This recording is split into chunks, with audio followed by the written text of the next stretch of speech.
শুভ দুপুর 4 অক্টোবর 2024 চট্টগ্রাম থেকে বলছি।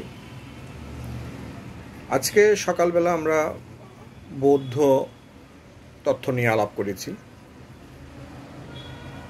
বৌদ্ধ ধম্মা বা বুদ্ধের প্রচারিত দর্শন এত বিস্তৃত, এটা জানার যেন শেষ নেই, আলোচনার যেন শেষ নেই। আজকে আমরা বৌদ্ধ ধর্মের যে অভিধম্ম পিটকের যে জটিল বিষয়গুলো আছে, যেগুলো আমাদের যারা ডক্টরেট করেন বা যে ধরনের যারা বৌদ্ধ ভিক্ষু যারা গবেষণা করেন বা গৃহী যারা গবেষণা করেন, তাহলে তারা বৌদ্ধ ধর্মের এই অভিধম্ম পিটকের বিভিন্ন বিষয় নিয়ে আলোচনা করেন, তাদের বিভিন্ন ডক্টরেটের বিষয়ও।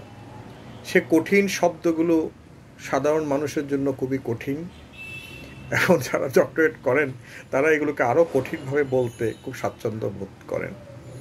তো আমরা সেই কঠিন শব্দগুলো না বলি, আমরা আম জনতা হিসাবে সাধারণভাবে বুঝি। আমরা যখন বিভিন্ন একক ধর্মদেশকের কাছে যাই, ধর্মদেশনা দেন, তারা ধর্মদেশনা দিতে গিয়ে সেগুলোকে আরও জটিল করে ফেলেন। জটিল থেকে জটিলতর হতে হতে সেখানে যা উপস্থিত যারা থাকেন তারা শোনেন, বুঝেন কিনা আমি জানি না, বা বুঝেন মনে রাখেন কিনা আমি জানি না। এবং অনেকে দেখি যে কেউ অন্য চিন্তা করেন, কেউ অন্য কিছুতে ব্যস্ত থাকেন। আসুন আমরা সহজভাবে বুঝি। বৌদ্ধ ধর্ম খুব সহজ। বুদ্ধ পালি ভাষা, সহজ স্থানীয় ভাষায় পালি ভাষায় বলতেন যাতে মানুষ বুঝে। আমরা এত বড় প্রজ্ঞাতথ্য, প্রত্যুৎ সমুৎপাত, অমুক সমুক কত কঠিন শব্দ না বলি। আকাশ আয়তন, বিজ্ঞান আয়তন, আকিঞ্চা আয়তন, নরসিংহ, এইসব কথা না বলি। আসুন আমরা সহজভাবে বুঝি। আসুন আমরা আকাশ আয়তনকে বুঝি। কি বলতে চাইছি? আমরা যদি পৃথিবীর দিকে তাকাই, এই পৃথিবী একটি আচ্ছাদন দ্বারা আবৃত, যা আমরা দেখতে পাই না কিন্তু অনুভব করতে পারি। আমরা যার অস্তিত্বকে বিভিন্ন আকারে দেখি, সে অনন্ত আকাশ।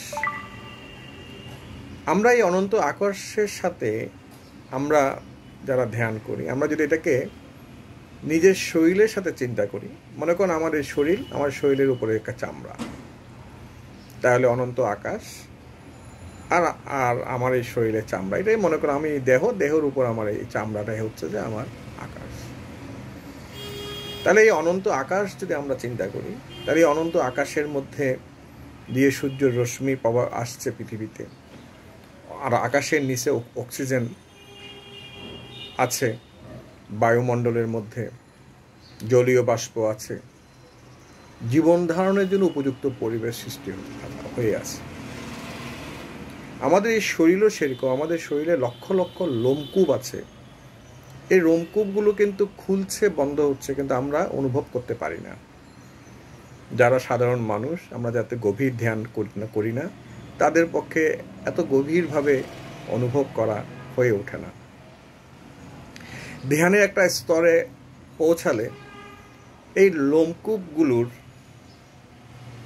দিয়ে যে তাপমাত্রা নির্গত হয়, এগুলো যে খোলে, এগুলো যে তাপকে বিকিরণ করে, এই লোমকূপের অংশগুলো যখন আপনার অনুভব করে একজন ধ্যানী, তখন মনে হয় যেন পুরো শরীরে কাটা ফুটছে।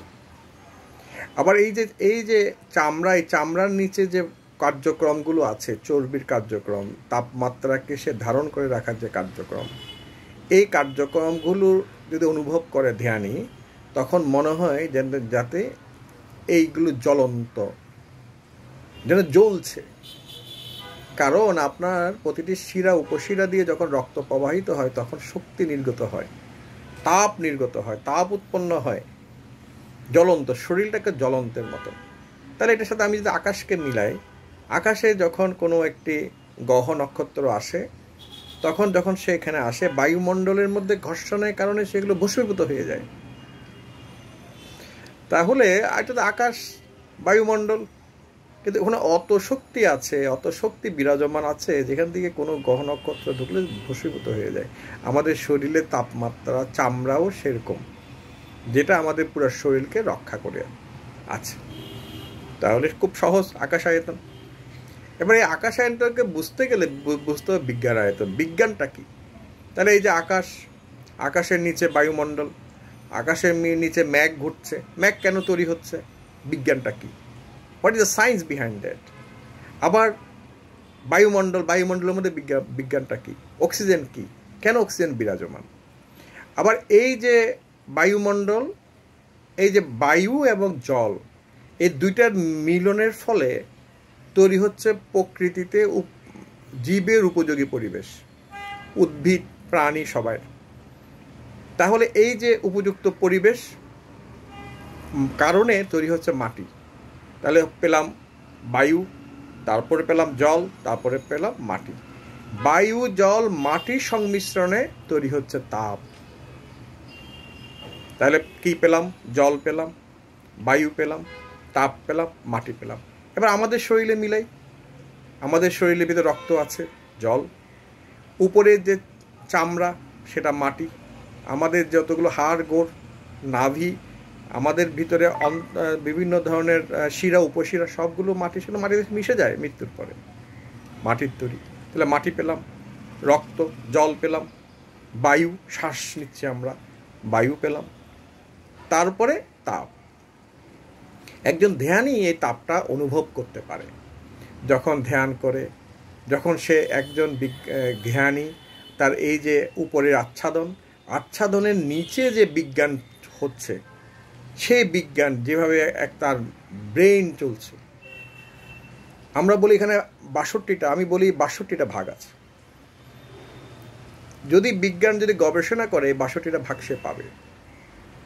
এবং এইখানে যে কর্মকাণ্ড হচ্ছে, এখানে উত্তপ্ত হচ্ছে। আমরা যদি চিন্তা করি কম্পিউটারের মতন, কম্পিউটার যখন চলে দেখবেন কম্পিউটার প্রসেসর চলার কারণে সেখানে প্রচুর তাপ উৎপন্ন, সেখানে ফ্যান, এটাকে কুল করার ব্যবস্থা করা আছে। সেরকম আমাদের এই ব্রেন যখন কাজ করে, এটা উত্তপ্ত হয়, এটাকে কুল করার ব্যবস্থা আছে। কিন্তু আমাদের যে চোখ দিয়ে আমরা যখন দেখি যে আলো ঢুকছে, আলো এখানে যে বিক্রিয়া আছে, এখানে তাপ উৎপন্ন হয়। আমাদের এই দিকে যে বায়ু ঢুকছে, এই বায়ু যখন এখানে গিয়ে যখন হৃৎপিণ্ডে যাচ্ছে, হৃৎপিণ্ডে যখন ফাংশন করছে, সেখানে তাপ উৎপন্ন হচ্ছে। তাহলে এই শরীরে যদি আপনি যদি একটি কোনো জায়গায় 98 ডিগ্রি সেলসিয়াস তাপমাত্রা উৎপন্ন করে যদি স্পর্শ করেন, আপনি এখানে জ্বলে যাবে। কিন্তু সেই 98 ডিগ্রি শরীরে তাপমাত্রা নিয়ে কিন্তু আমরা স্বাভাবিকভাবে বসবাস করি। কেন? আমাদের যে কনসাস মাইন্ড, আমাদের যে মন, এই মনটা বিক্ষিপ্ত।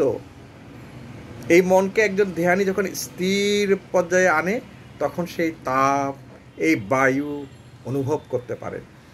এক সময় ধ্যান করতে করতে করতে করতে ধ্যানীর কাছে আর এই তাপ থাকে না, ধ্যানের কাছে তখন আর এই মাটি থাকে না, শরীর থাকে না, ধ্যানের কাছে আর জল থাকে না। তখন ধ্যানী শুধু অনুভব করতে পারে তার সে প্রাণটা। তখন ধ্যানী আর প্রাণের মধ্যে প্রশ্ন উত্তর হয়।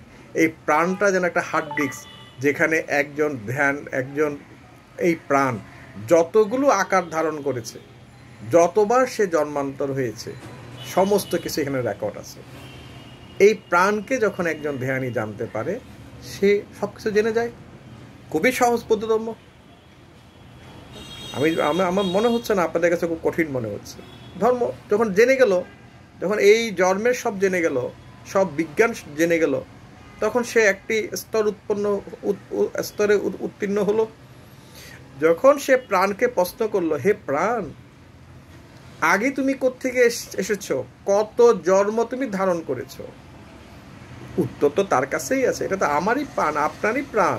সে উত্তর কেন দেবে না? আপনি উত্তর জানতে চাইছেন না বলে সে দিচ্ছে না। যখন যাবেন কতবার সে জন্মান্তর হয়েছে, তখন আপনি ধ্যানের সর্বোচ্চ পর্যায়ে চলে গেলেন। তখন সর্বোচ্চ জন্মান্তরের যদি সমস্ত ঘটনা প্রাণ আপনাকে বলে, তখন আপনার কাছে আর কাম ইছু মিথ্যাচারা, সুরা মেরিয়া মাজ্জামা বাদাঠানা, আদিন্না দানা, তারপরে মুসা বাদা, কোনো কিছুই থাকবে না। তখন আপনার তো একটি পরিপূর্ণ সার্থক জীবন আপনি লাভ করলেন। তখন আপনি সমস্ত কিছুকে আর্য অষ্টাঙ্গিক মার্গের দৃষ্টিকোণ থেকে দেখবেন। কোনো কিছু করতে গেলে আপনি বুঝবেন, এই আমি তো ওই জন্ম এটা করেছি, অঘর এটা করেছি, ওইটা করে আমার এই কাজ হয়েছে, আমি এই পরিণতি ভোগ করেছি, এই শাস্তি পেয়েছি, এই সমস্যা হয়েছে। তখন আপনি সব কিছু সম্যক দৃষ্টি দিয়ে দেখতে চেষ্টা করবেন, সম্যক বাক্য বলবেন, আর্য অষ্টাঙ্গিক মার্গ বলবেন। আপনি বুঝে যাবেন চতুরার্য সত্য, দুঃখ, দুঃখের কারণ, দুঃখ থেকে মুক্তির উপায়, দুঃখ মুক্তি। আপনি লাভ করলেন পরিনির্বাণ, অরহত্য মার্গফল। পরিনির্বাণ এত তো কঠিন না। যখন সব কিছু আপনি জেনে যাবেন, তখন আপনার আর কোনো নিমিত্ত থাকবে না। তখন আপনি আবার পূর্বজন্মের আবার পুনরায় জন্মগ্রহণ করার কোনো নিমিত্ত থাকবে না। আপনি যখন নিজেকে এমনভাবে নিজের কর্মকাণ্ডকে আপনি পরিচালিত করলেন যে জেনে গেলেন, তখন আপনার আর সেই নিমিত্ত প্রজ্বলিত, আমি যেটা মোমবাতি বলি, মোমবাতি আলো আর মোম যতক্ষণ থাকবে আলো ততক্ষণ জ্বলবে, মোম না থাকলে আলো থাকবে না। তাহলে আপনি যখন জেনে গেলেন, আপনি জেনে যখন সেভাবে জীবন যাপন করতে থাকলেন, ধ্যান করতে থাকলেন, ধ্যানে সমস্ত নিমিত্তকে ক্ষয় করলেন, তখন আপনার মধ্যে আর মোম নাই। তখন আপনি পাতাল লোকে জন্মগ্রহণ করবেন না, অবিচি নরকে জন্মগ্রহণ করবেন না, মনুষ্য লোকে প্যাতলোকে জন্মগ্রহণ করবেন না, মনুষ্য লোকে জন্মগ্রহণ করবেন না, আপনি দেবলোকে জন্মগ্রহণ করবেন না, ব্রহ্মলোকে করবেন না, অব্রহ্মলোকেও করবেন না। আপনি নির্বাপিত হয়ে গেলেন। এই তো পরিনির্বাণ। অসংখ্য ধন্যবাদ।